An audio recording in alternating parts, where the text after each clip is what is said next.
झारखंड राज्य के अंदर अभी सबसे चर्चित और सबसे गर्माहट का मुद्दा कि जेपीएससी पर कार्रवाई शुरू हो गई है। जेपीएससी आयोग पर सीआईडी का और रांची पुलिस का छापेमारी हुई है, समेत कई कर्मचारियों के ठिकानों पर भी हुई है और एजेंसी के ठिकानों पर भी लगभग कुल 8 जगहों पर छापेमारी हुई है। और जांच के दौरान में कई जगह से कई दस्तावेज, कई जगह से कोई पेन ड्राइव, हार्ड डिस्क समेत कई चीज़ों को सील्ड किए हैं और कई चीज़ को बरामद भी किए हैं और अभी पूछताछ जारी चल रही है। यह छात्रों का आंदोलन, छात्रों का संघर्ष का परिणाम है।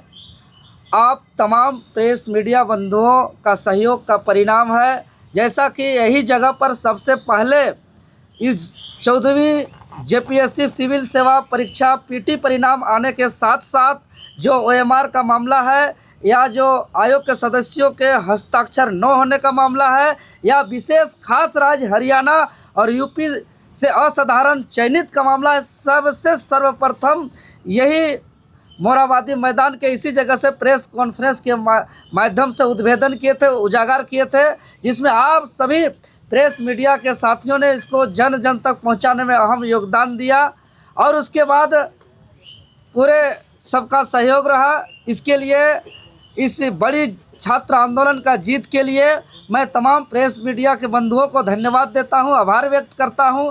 मैं झारखंड लोकतांत्रिक क्रांतिकारी मोर्चा के सुप्रीमो सह माननीय विधायक डुमरी के आदरणीय टाइगर जयराम महतो जी को धन्यवाद देता हूं, जो सारे सबूत को उनको देने के बाद, उनके बात करने के बाद पूरे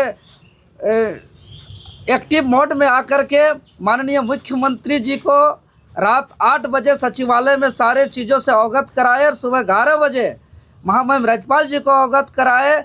इसके लिए डुमरी विधायक जयराम महतो जी को भी धन्यवाद और आभार व्यक्त करते हैं। साथ ही साथ उन सरकारी कर्मियों को धन्यवाद देते हैं जो अंदर के सारे बातों को, अंदर का सारे खेला को जो है कि एक ठोस रूप से सबूत के साथ हम लोग तक पहुंचाया, जिसको हम लोग शुरुआत से इस बात को निरंतर उठाते रहे, आंदोलन करते रहे। 2 बार महामहिम राज्यपाल जी से हम लोग ने मुलाकात किया। इससे पहले राजधानी रांची में जेपीएससी मामला पर सबसे पहले सड़क पर उतरकर पुतला दहन किया अल्बर्टेका चौक पर, जिसके परिणाम स्वरूप आज मुख्यमंत्री महोदय जी एक्शन में आए। मुख्यमंत्री महोदय जी को भी बहुत बहुत धन्यवाद और आभार। लेकिन आज का प्रेस कॉन्फ्रेंस के माध्यम से ये बताना चाहेंगे कि सिर्फ जांच से, छापेमारी से और बरामद से हम लोग को बहुत ज़्यादा खुश नहीं होना है। अगर देखें जांच की बात, तो परीक्षा भर्ती में सिर्फ जेपीएससी की बात करें तो 11 परीक्षा भर्ती पर सीबीआई जांच चल रही है, लेकिन किसी पर कार्रवाई नहीं हुई है, किसी पर इंड रिजल्ट परिणाम तक नहीं आई है। इसलिए हम लोग को अब कड़ी निगरानी देखना है कि जांच पर किसी प्रकार की लिपापोती नहीं होगी, क्योंकि इससे पहले 11 परीक्षा भर्ती पर जेपीएससी का जो सीबीआई जांच चल रही है वो जांच पर ही रह गया, कार्रवाई नहीं हुआ। कई अधिकारी पदाधिकारी चार्जशीट पर नौकरी कर रहे हैं, बड़े बड़े पद पर कार्यरत हैं, लेकिन अब समय बदल गया है। अब एक एक सारे लोग एक एक पहलू को समझ रहे हैं, चाहे वो जेपीएससी के अंतर्गत जो ये जो एजेंसी है, जो टीडीपीएल, ये एजेंसी का जो डायरेक्टर है सतपाल सिंह, रणधीर सिंह और मैनेजर मनोज तिवारी का पूरा जांच चल रहा है। वो 4 परीक्षा पर बैठे हैं और 4 परीक्षा पर सफल हो रहे हैं। अब का एफआरओ और एसीएफ परीक्षा पर ओएमआर फेरबदल का मामला है, 350 ओएमआर आपका एफआरओ पर और एसीएफ पर लगभग 150 ओएमआर फेरबदल का मामला आ रहा है। तो हम लोग तो एक छात्र हैं, हम लोग तो एक स्टूडेंट के बीच से और कुछ सरकारी कर्मियों के सहयोग से हम लोग कुछ ओएमआर प्रस्तुत कर सकते हैं। जो ओएमआर सबसे पहले हमने अगर सार्वजनिक किया था, कुछ प्रेस न्यूज के माध्यम से हुई थी, अगर प्रेस न्यूज के अलावा अगर उस ओएमआर को सबसे पहले सार्वजनिक किया था जिसमें 48 क्वेश्चन है, तो ये हम लोग के द्वारा किया गया था और वो बहुत बड़ा मजबूत पॉइंट है इस जांच विषय के लिए।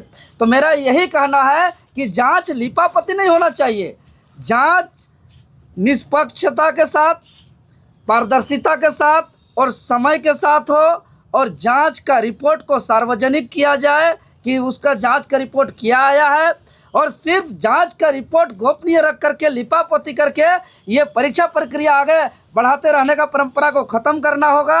और तत्काल, चूँकि ये एजेंसी के तहत जितने भी परीक्षाएं हुई है, चूँकि ये TDPL एजेंसी यूपी में ब्लैक लिस्टेड है, ये TDPL कंपनी JSSC 2025 में इसको ब्लैक लिस्टेड किया था। आज वो JPSC में बैठा हुआ है और JPSC में कुल 8 कामों को संभाल रहा है। ऑनलाइन आवेदन लेने से लेकर एडमिट कार्ड तैयार करने तक, OMR प्रिंट करने तक, उत्तर पुस्तिका का प्रोसेसिंग करने से लेकर उसका रिजल्ट तैयार करने तक का कुल 8 कामों को सौंपा गया है, जो कि यह ब्लैक लिस्टेड कंपनी है। आज सबसे बड़ा चुनौती जांच एजेंसी के साथ है कि जो TDPL कंपनी एक ही कंपनी है जो सभी 8 कामों को कर रही है, यह कैसे गड़बड़ी पकड़ाएगा।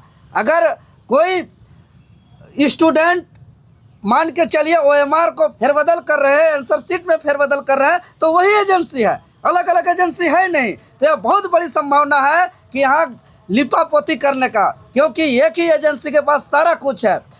उसके जैसे यह बात ऐसा है कि एक ही व्यक्ति जो थानेदार है वही DSP के प्रभार में है, वही SP के प्रभार में है, वही IG, DIG, DGP तक के प्रभार में है, तो कहाँ से न्याय मिलेगा। इसीलिए बहुत गहन जांच की आवश्यकता है इस पर। और जो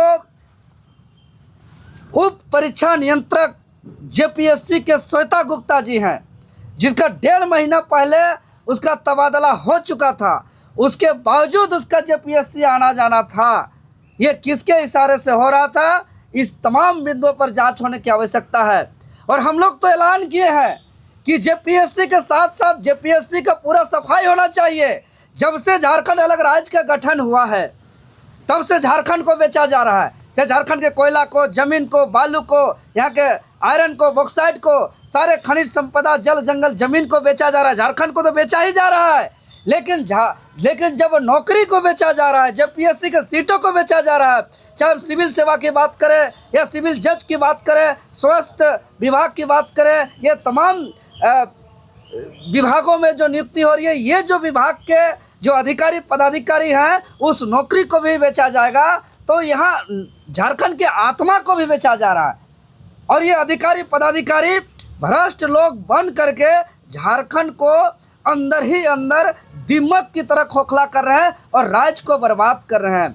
यहाँ तो ऐसे लोगों को होना चाहिए जो मजबूती से राज्य को टिका के रखे, ऐसे लोगों की नियुक्ति होना चाहिए जो इस राज्य को आगे बढ़ा करके ले के जाए, ऐसे लोगों को नियुक्ति होना चाहिए जो राज्य में गरीबी दूर करे, यहाँ विकास करे। लेकिन यही भ्रष्ट लोग JPSC अगर नियुक्ति करेंगी तो यहाँ राज्य को खोखला करने से कोई नहीं बचा सकता है। और राज्य का जो आज यह दुर्गति है, चाहे लूट है, करप्ट है, भ्रष्टाचार है, झारखंड हित में नीति बनने नहीं दे रहे हैं ये लोग, यहाँ नियोजन नीति बनने नहीं दे रहे हैं ये लोग, यहाँ खतियान आधारित स्थानीय नीति बनने नहीं दे रहे हैं, यहाँ निजी क्षेत्र में 75% के लिए जो नीति है उसको खारिज करा रहे हैं, यह परीक्षा कैलेंडर नहीं हो रही है, नियम से रोजगार नहीं मिल रहा है। ये इसी वजह से हो रहा है क्योंकि यहाँ पदाधिकारी लोग भ्रष्ट बैठे हैं जो सेटिंग गेटिंग करके OMR को छेड़छाड़ करके बैठे हुए। इसीलिए हम कह रहे हैं बार बार कि ऐसे अगर नियुक्ति को बेचा जाएगा तो झारखंड को नहीं बल्कि झारखंड के आत्मा को बेचा जाएगा।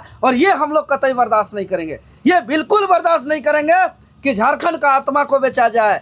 इसलिए हम लोग पूरा कड़ी निगरानी रखे हुए हैं और हम लोग मांग करते हैं माननीय मुख्यमंत्री महोदय जी को कि आपने पहल किया है, आपको हम धन्यवाद देते हैं। माननीय विधायक जयराम जी को भी हम धन्यवाद देते हैं। और साथ ही साथ हम कहना चाहते हैं कि इस पर निगरानी रख करके एक समय सीमा पर जांच कंप्लीट हो और जांच रिपोर्ट के बाद कड़ी कार्रवाई हो, जांच रिपोर्ट का सार्वजनिक हो और पूर्णतः JPSC और JSSC का सफाई हो, क्लीन JPSC एंड JSSC हो, पूरी तरह सफाई हो। क्योंकि हम लोग ने आंदोलन के बाद ऐसा कार्रवाई बार बार देखा है, बार बार चेयरमैन को बदला जाता है, बार बार सचिव को बदला जाता है, लेकिन वही गड़बड़ी जारी रखता है। यानी कि JPSC और के अंदर सिर्फ चेयरमैन और सचिव ही दोषीदार नहीं है, JPSC के अंदर काम करने वाले चपरासी किराने भी भ्रष्ट हैं। इसलिए पूर्णतः सफाई के लिए वहाँ का चपरासी चेयरमैन से लेकर हर एक कर्मियों को और से लेकर चेयरमैन सचिव तक को बदलना पड़ेगा, तभी जाकर के पूरी जेपीएससी की सफाई हो सकती है। और तभी आज देखिए, आज जो झारखंड के छात्र जो आज असंतोष है, ऐसा असंतोष आज से पहले कभी नहीं थे। अभी कुछ दिन पहले फील्ड वर्कर का परीक्षा जेएसएससी के द्वारा हुआ, मात्र 24 से 25% स्टूडेंट ही उस परीक्षा में शामिल हुए। एक सभी का मन में मानसिकता तैयार हो गया है कि हम बेकार क्यों पढ़ें, हम बेकार क्यों परीक्षा दें, यह कटअप तो जारी नहीं हो रहा है, यह तो ऐसे ही सेटिंग गेटिंग करके जो है कि ओएमआर से छेड़खानी और फेरबदल करके ही यह नौकरी दिया जा रहा है, तो हम क्यों परीक्षा दें। यही मानसिकता आज बैठी हुई है। और झारखंड के इतिहास में पहली बार मात्र 24 से 25% फील्ड वर्कर का परीक्षा जो हाल में हुई है उस पर उपस्थिति दर्ज हुआ छात्रों का। इसी से संकेत आप देख सकते हैं कि यहाँ के छात्रों का भरोसा उठ गया है जेपीएससी पर, जेएसएससी पर, जितने भी नियुक्ति संस्था है। इसीलिए एजेंसी पर खास रूप से निगरानी हो और नए सिरे से एजेंसी आए और पारदर्शिता और नियम के साथ हो, नए सिरे से चेयरमैन हो और नए सिरे से सचिव और पूरे कर्मचारियों का वहाँ से पूरा बदलाव हो और पूरी तरीके से नियम के तहत पारदर्शिता के साथ परीक्षा हो। और इसको लेकर के हम लोग कड़ी निगरानी रख रहे हैं, हम लोग इसको देख रहे हैं, अन्यथा हम लोग आगे इसको आंदोलन करेंगे। दिल्ली के जंतर मंतर के तर्ज पर अब हम लोग उतरने की तैयारी पर हैं पूरे छात्र, और एक बार पूर्णतः जेपीएससी और जेएसएससी की सफाई करेंगे। बहुत बहुत धन्यवाद।